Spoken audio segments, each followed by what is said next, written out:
ChatGPT. Is it smarter than me? Is it good at Microsoft licensing? Can it answer or beat me in questions that have to do with Windows IoT? Hey, let's get into it. Let's have a battle with ChatGPT.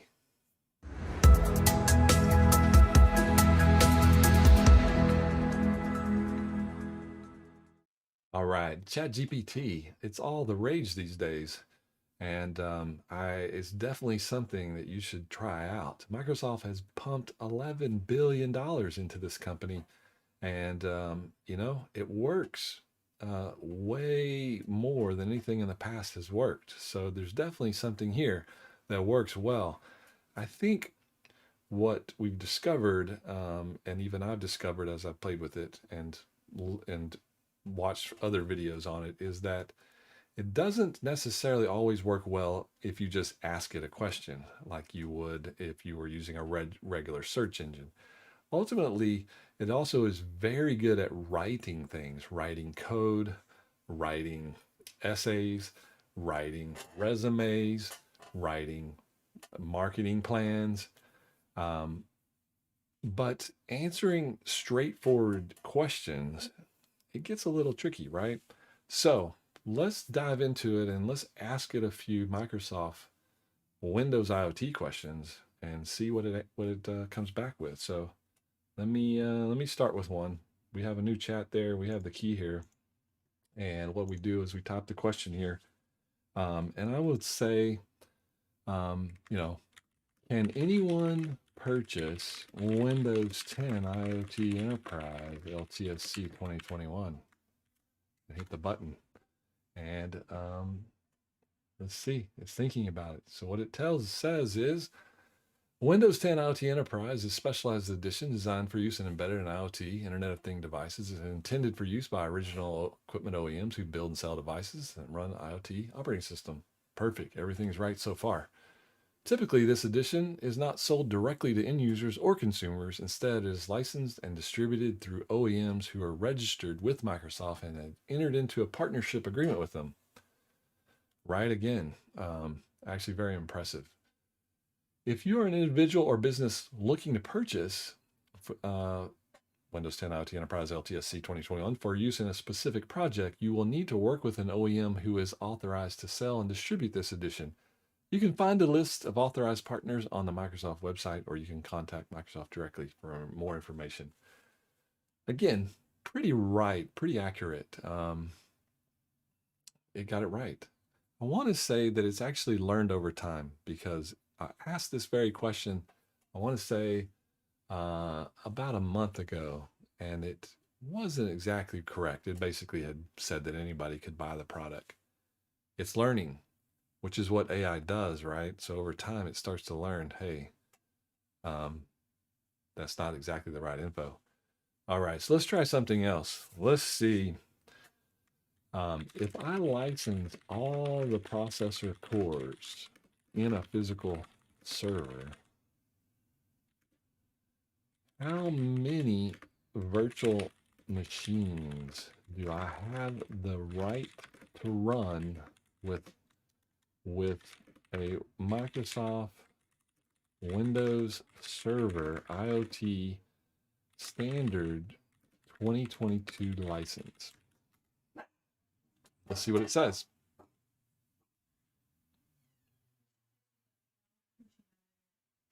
The license rules for Microsoft IoT Standard depend on the edition. Assuming you've purchased a standard edition and licensed all the cores of physical server, you have the right to run 2 virtual machines or 2 containers. This is because the standard edition grants 2 operating systems for use on the server, and each can be used to run either a VM or a container. If you want to run more of the containers or VMs on the licensed server, you'll need to purchase additional licenses. Absolutely. Or you can purchase Data Center, which allows unlimited. Yet again, the thing nailed it. It's making me nervous, right? It actually is able to answer all of these questions right, and actually extremely detailed. So let me think about another question. Okay, I've got a good one. Because this is one of my favorite misconceptions. So let's ask it. Is the Microsoft product the license for the Microsoft Windows software. Yes, the Microsoft product key is typically the license key that grants you the right to use a particular version of Windows. The product key is unique code to activate the software. When you purchase a copy, you'll receive a key. You'll need to enter the key to activate the software and ensure that it's properly licensed. It's important to note the product key is not transferable, meaning that you cannot use the same product key to activate multiple copies. Each copy of the software requires its own unique key. So let's take it paragraph by paragraph. So first, it said typically.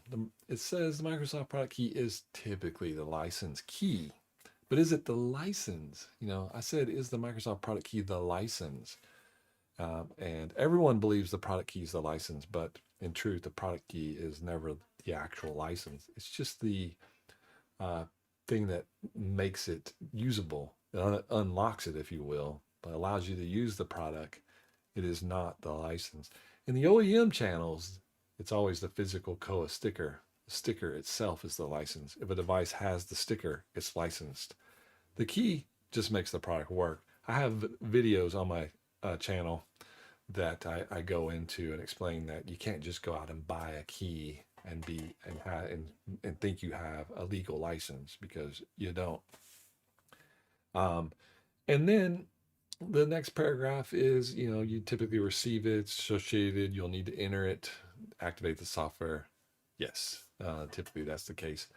The next one is, it's important to note the product key is not transferable, meaning you cannot use the same key to activate multiple copies of software. So that is technically false. They're ultimately, again, associating the key with the license and basically telling you that you can't use it because you'd be using the license more than once. The truth is, the key is not the license, so you can use it again and again and again. And that's why people get away with getting keys and selling them on the internet.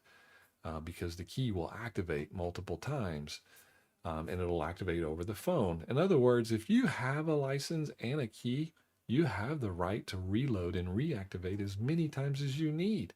So if you're like me and you're building a system here at home and you've loaded and activated it, and now you want to erase it for some reason and reload it again, you have the right to do that. And you can keep doing it. And you can use that key on another machine and another machine. But ultimately, you don't actually have a license if you don't have the COA sticker.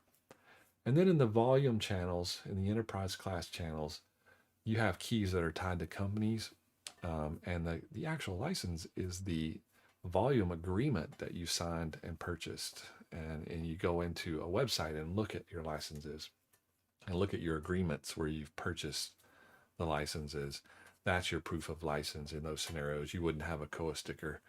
In those scenarios, you'd have a key. And again, the key isn't the license, but it is tied to the company and it is tied back to a license that's within a Microsoft website. So a little bit off, but actually overall, very good. I'm still very impressed with ChatGPT. Let me think about one more question. We'll give it a shot. Let's ask it about CALs, one of my favorite and most difficult licensing questions to talk about. Client access licenses.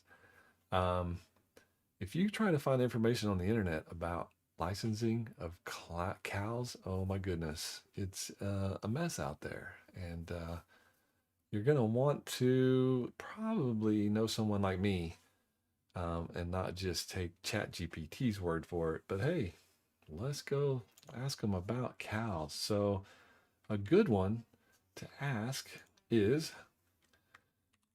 do I need a client access license for a printer?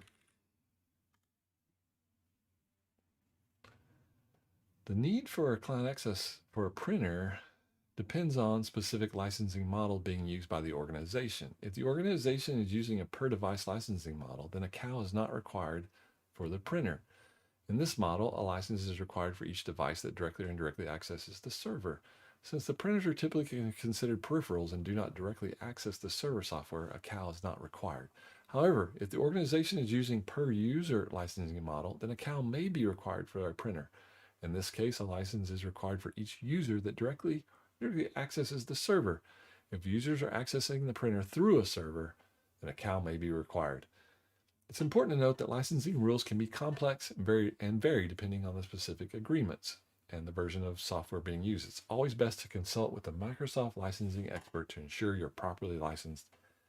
Yes, that is very important. So thank you, ChatGPT, for backing me up. You definitely want to consult with someone like myself. But ultimately, he did well. He did very well. Because the scenario is going to vary depending on where the printer is connected and how it's being used. But in the end, odds are very, very high that you would not need a CAL for a printer. And typically, you never need CALs for a printer. But there is that one scenario where it might be hooked directly to a server. And what they're basically trying to say is if all the users are using the server to get to the printer, then all the users are going to need user CALs. Once again, I would give ChatGPT a point. You did really, really well.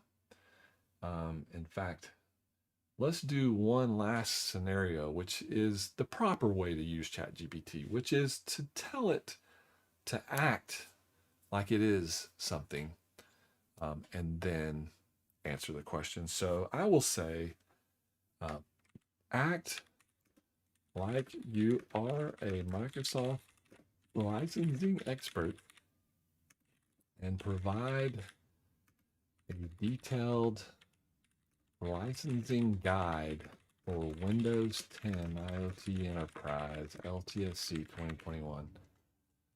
Let's see what it can do. Here it goes. Boom, boom, boom. That's right. There are two types. And the wheels came off. So what you'll find is it is sort of writing a guide, which is good. It gives you a good framework for a guide, but ultimately it's going out there. It's trying to gather a lot of information around licensing of Windows 10. And it's lumped in not just the IoT, but other licensing channels into this guide. I saw that it mentioned volume licensing. It's talking about subscription models, which the IoT Enterprise LTSC 2021 is not available in a subscription. It is a perpetual COA license only for a physical OEM device, even though we do now have some virtualization options for virtual appliances. But if we look through this, I'll go back up here and try to pick out. There are several programs available for Windows 10, including volume. No. Yeah, so it failed. 2 thumbs down here. So we kind of stumped it. The thing I did want you to show is that it does well at writing stuff and acting like something else and writing that. So if you want it to act like a specific person or specific vertical or professional and write something, it does really well. You should go out and give it a try. Thank you guys for watching my video. And I'll see you in the next one.